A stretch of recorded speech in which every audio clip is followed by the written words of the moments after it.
bonjour.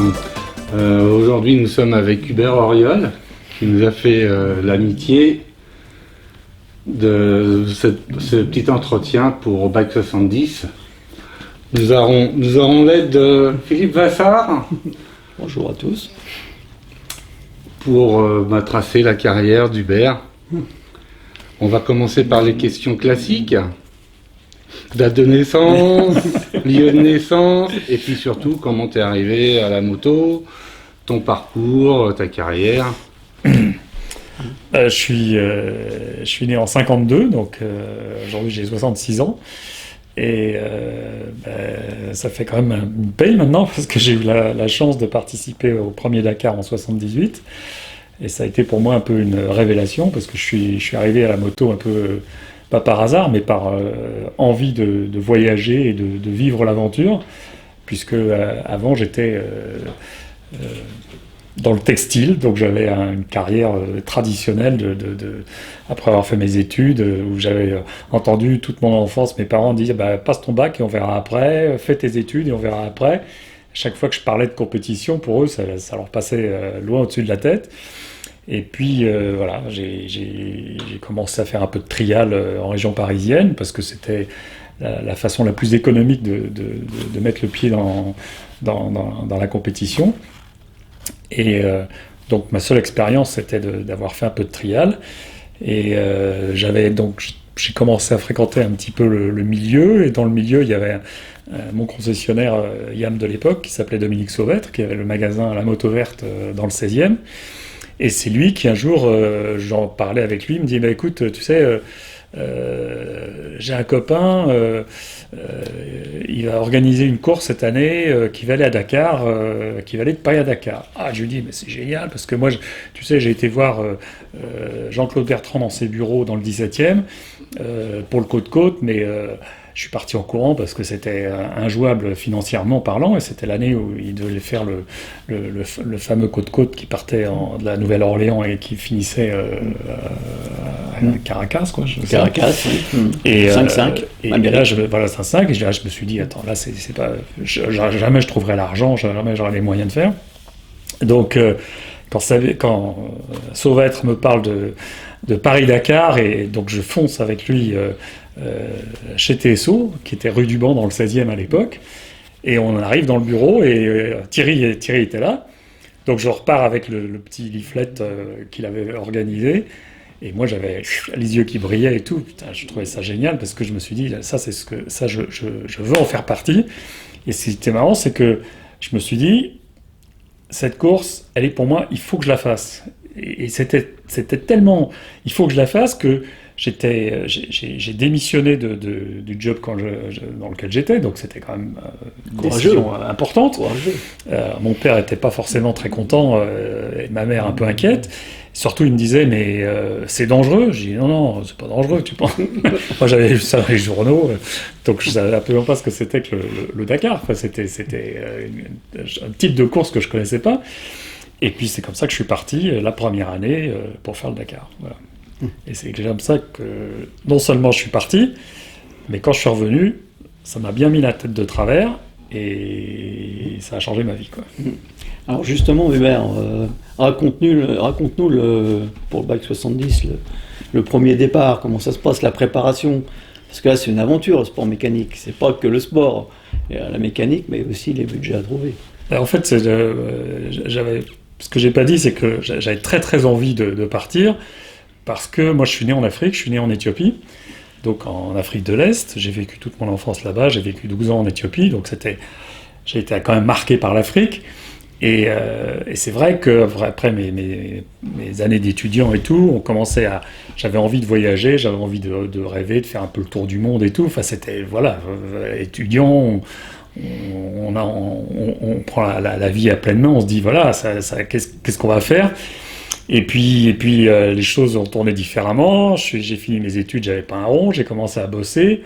Et puis j'ai commencé à gagner ma vie, et puis voilà, le boulot fait que les années passent, les mois passent, et donc j'avais toujours cette envie chevillée au corps d'avoir envie de voyager, quoi, de partir.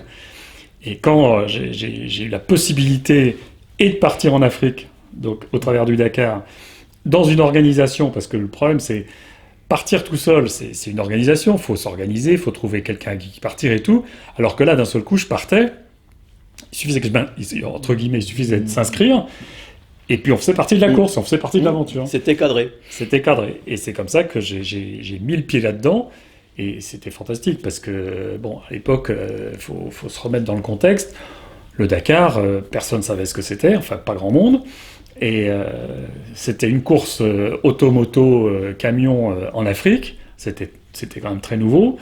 Et puis c'était surtout, pour moi, c'était d'aller en moto à Dakar, quoi.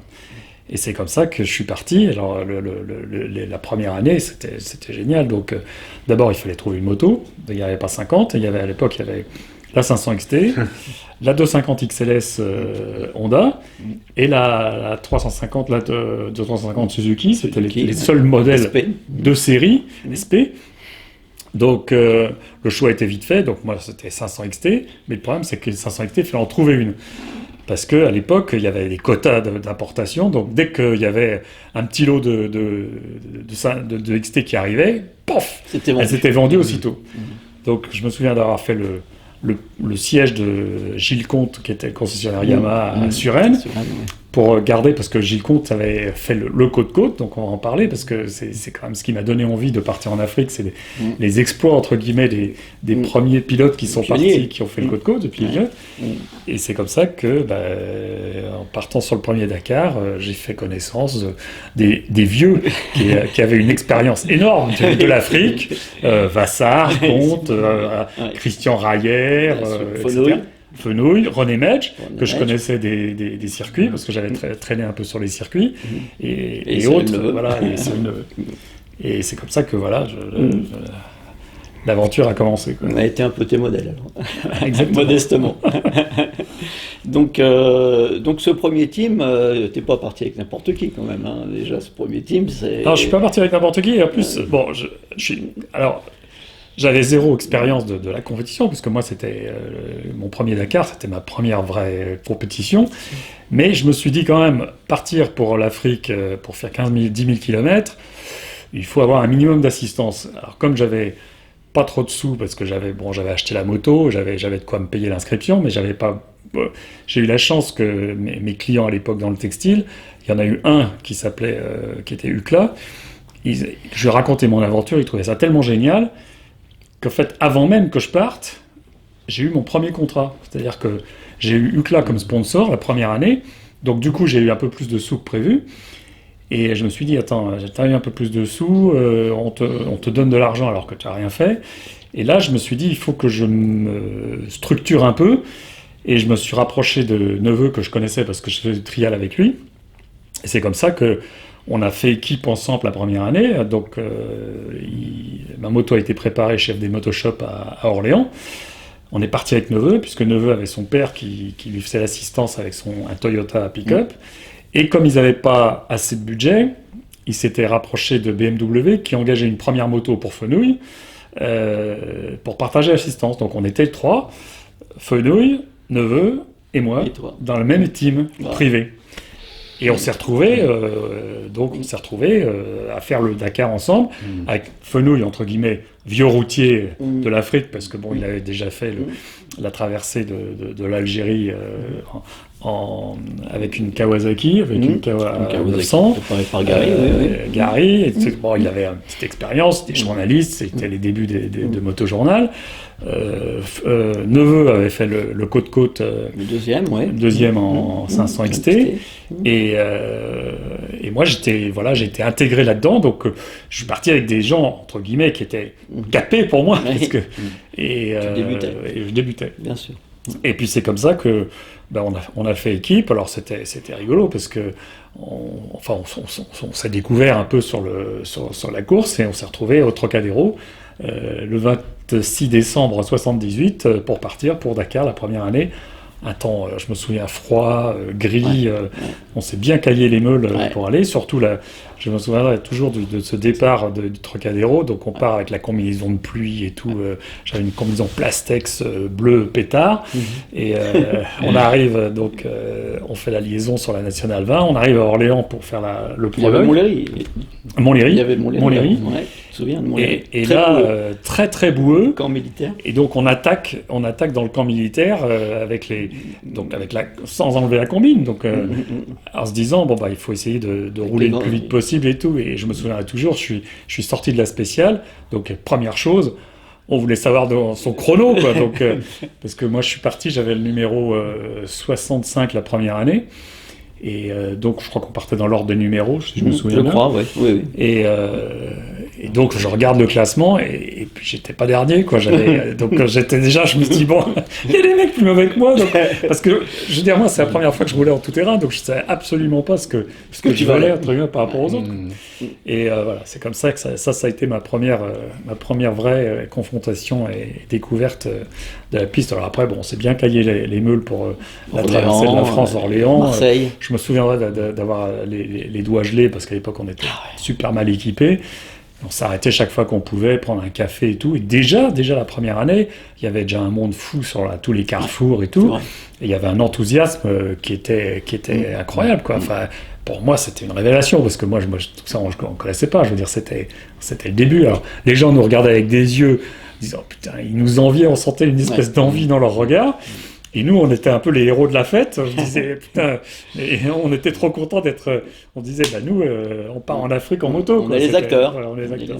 Ouais. Alors, qu'est-ce que tu as comme anecdote un peu marquante sur ce Dakar 79 Après, des anecdotes, il y en a eu plein. Parce qu'il y a eu cette traversée de la France. Bon, alors, il y a eu déjà l'arrivée à 7, donc l'embarquement sur le Tipasa, à Marseille, et la traversée qui a été très très agitée parce que les conditions de mer étaient épouvantables. Très houleuses. Tout le monde malade, le bateau, les chiottes bouchées, une odeur pestilentielle dans le bateau, les gens qui dégueulaient de partout, parce qu'on n'était pas habitués. Et puis bon, nous on avait une couche, on avait une cabine. À 4, donc on n'était pas sur le pont, mais on n'a pas dormi de la nuit parce qu'entre l'embarquement qui a duré des heures, on est parti tard, la mer agitée, la nuit a été très très courte jusqu'à l'arrivée en Algérie. L'arrivée en Algérie, débarquement à Alger. On débarque à Alger, il y avait un peu de flottement. Bon, nous on découvrait, mais en fait, on a compris pourquoi il y a eu flottement, parce que le président algérien Boumedienne venait de mourir, et donc il y a eu un deuil national de 4 jours. Donc je me mets à la place de Thierry, c'était quand même, ça commençait fort, la course commençait fort. Donc on a perdu beaucoup de temps sur le port, à discussion, palabres, etc. Et on a fini par partir très très tard d'Alger, encadré par les motards, pour traverser l'Atlas. Et ça, c'est un truc que je m'en souviendrai toujours. Donc les motards étaient sur des BM, veste en cuir, sans gants. Et ça caillait bien. Et nous, on était couverts, on avait tout ce qu'il fallait. Et alors on roulait avec eux, on était obligés, donc on les suivait.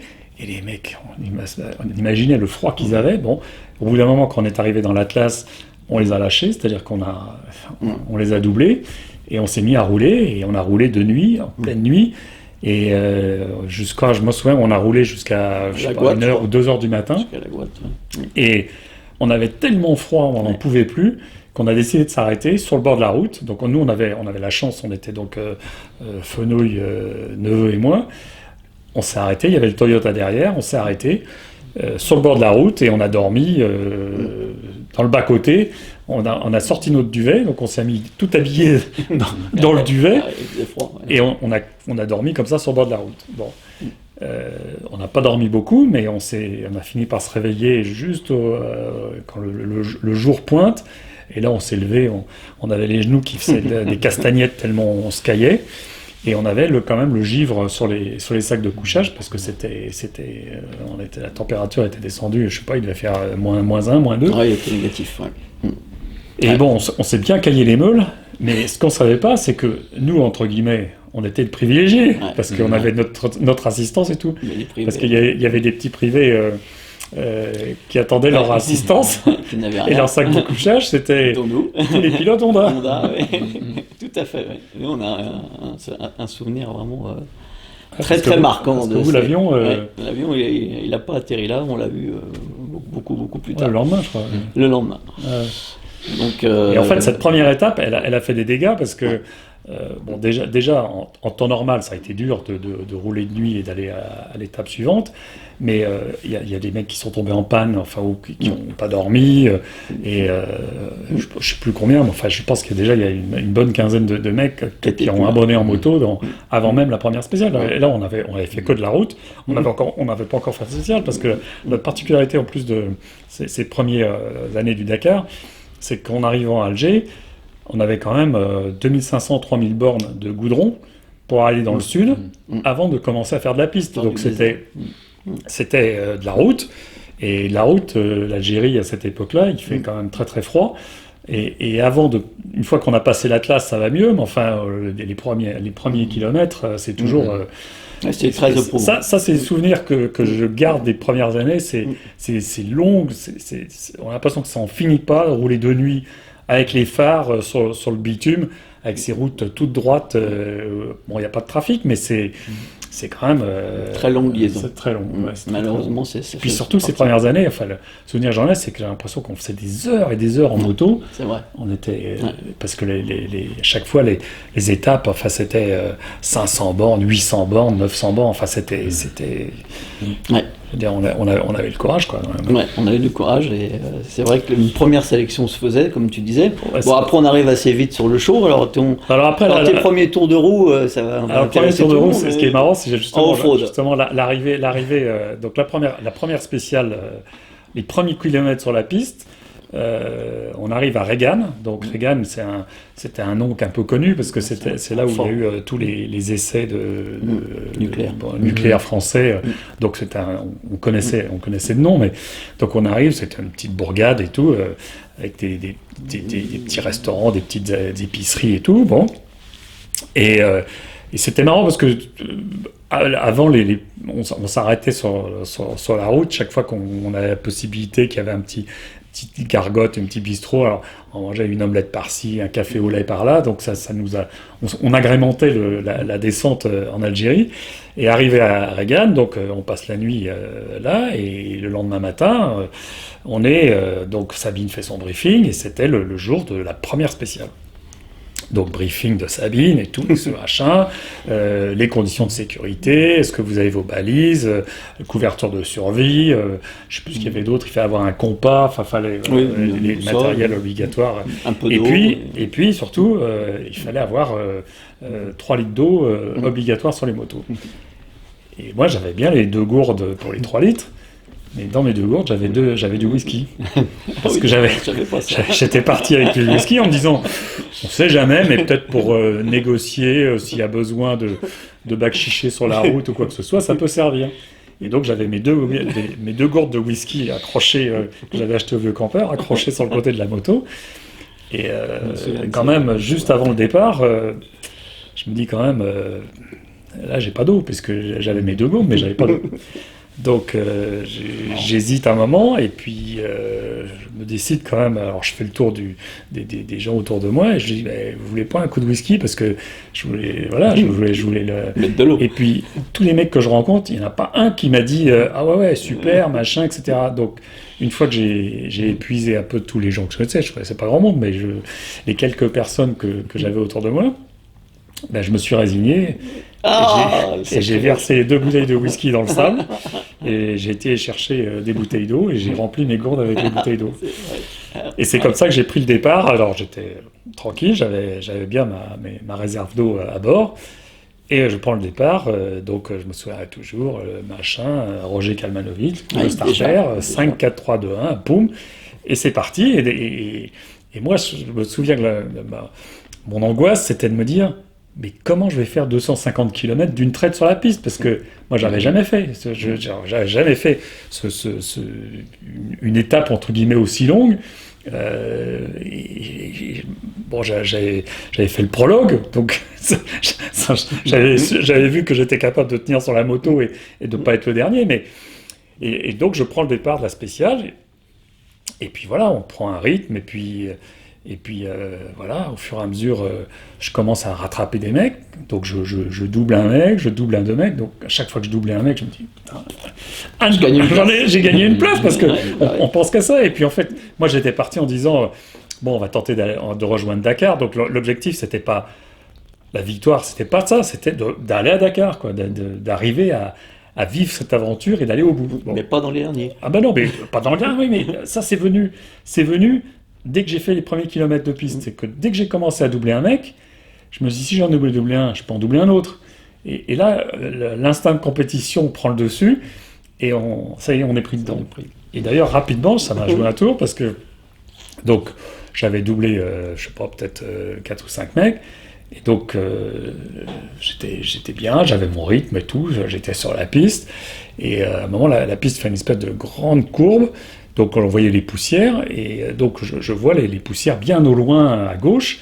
Donc, moi, malin, tu vois, je me dis, comme tout débutant, je vais couper. Je Donc, je coupe en me disant, mais si je coupe là, plutôt que de faire le grand tour, je vais les rattraper. Je vais les rattraper.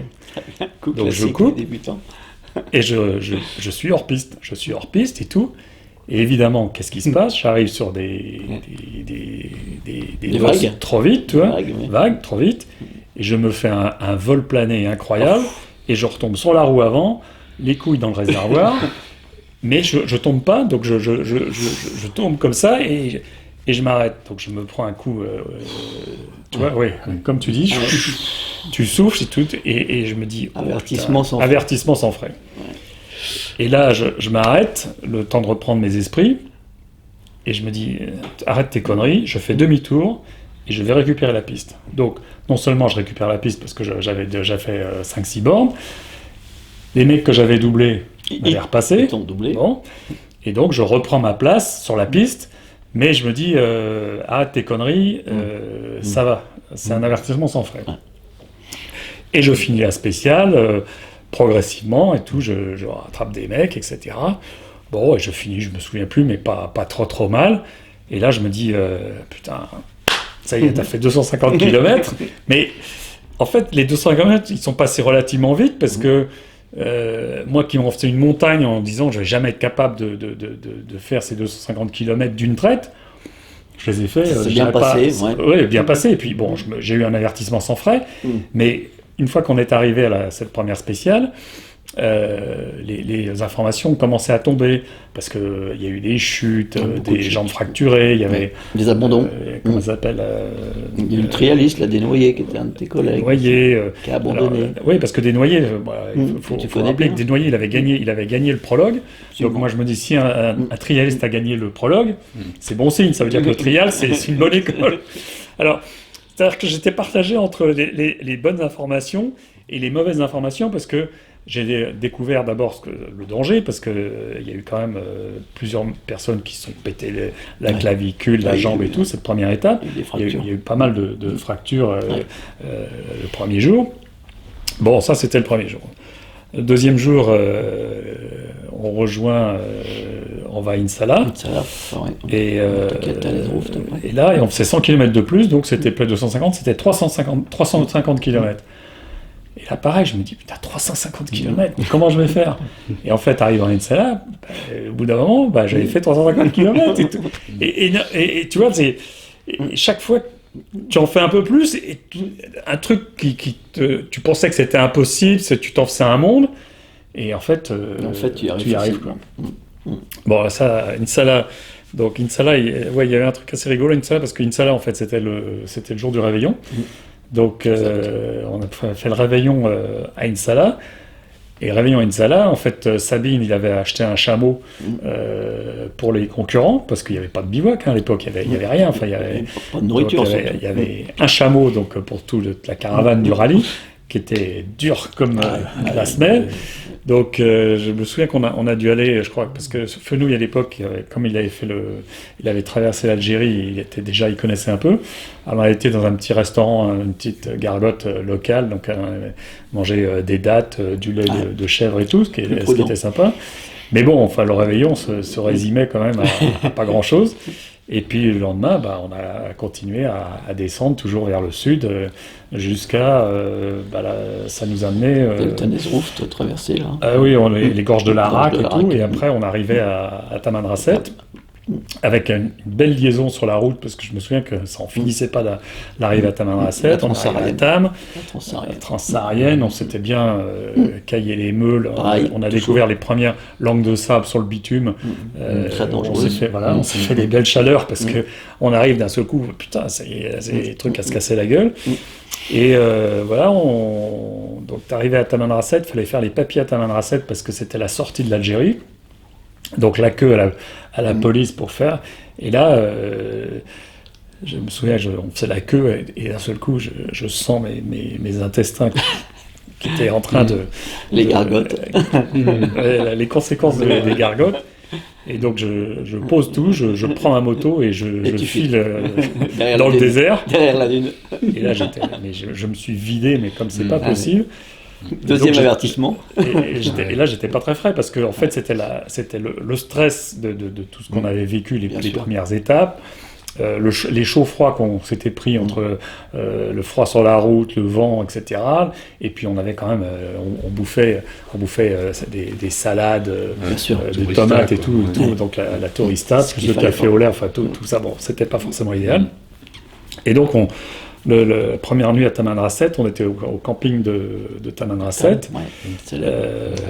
C'est notre petite équipe là, Neveu, Fenouil et moi, avec le Gary qui était le mécano de Fenouil, Gilles Maurice, le mécanicien célèbre Gilles Maurice, qui était tout jeune à l'époque, qui était tout gamin, c'était parce qu'ils étaient à trois à l'avant du Toyota, et le père et Claude Neveu, le père qui était déjà que je connais bien, et qui avait un caractère quand même assez en acier trempé. Donc justement, parle-nous un peu de l'ambiance un petit peu dans ce team là, parce que l'ambiance les trois vedettes, futures vedettes réunies. Oui, mais à l'époque on était rien, quoi. Donc on faisait la mécanique. Donc moi je faisais ma mécanique tous les jours parce que moi j'avais pas de mécanicien. Donc j'avais dans le Toyota j'avais sans doute j'avais un pneu avant, un pneu arrière, un kitchen, un filtre à air, enfin des bricoles, mon sac de couchage et puis un petit sac avec mes affaires et puis basta quoi. C'était tout. Et donc on se faisait quand on arrivait, on se faisait la mécanique, mais bon il y avait une ambiance bon enfant, c'était rigolo. Alors Gary toujours avec son bandeau sur la tête, son turban, lui c'est la mécanique de la BM, parce que la BM c'était la première BM Adolphe Lafont avec 2 cm de débattement à l'arrière. C'était la première BM donc faite par Herbert Tchèque, dérivée de la moto enduro. Neveu, il était hyper équipé parce que il avait une XT standard comme moi, mais il avait une fourche de VT 400 à l'avant, et puis il avait des amortisseurs Koni à l'arrière. Nous, ça nous faisait rêver parce que moi j'avais les amortisseurs d'origine, mais lui il avait les amortisseurs Koni qui étaient rouges, donc ça faisait tout de suite très très pro quoi. On avait la seule modif qu'on avait fait sur les motos, on avait une selle épaisse renforcée, et puis on avait un réservoir qui faisait 35 litres en tôle. Que FD Motoshop avait fait, et ça a été un truc, la chose la plus intelligente qu'on ait fait, parce que d'abord il était solide, c'est-à-dire que si jamais on tombait, il se tordait mais il se perçait pas, et puis on avait l'autonomie, c'était un peu la cathédrale sur la 500 XT, mais c'était efficace. Et la petite sacoche à outils derrière.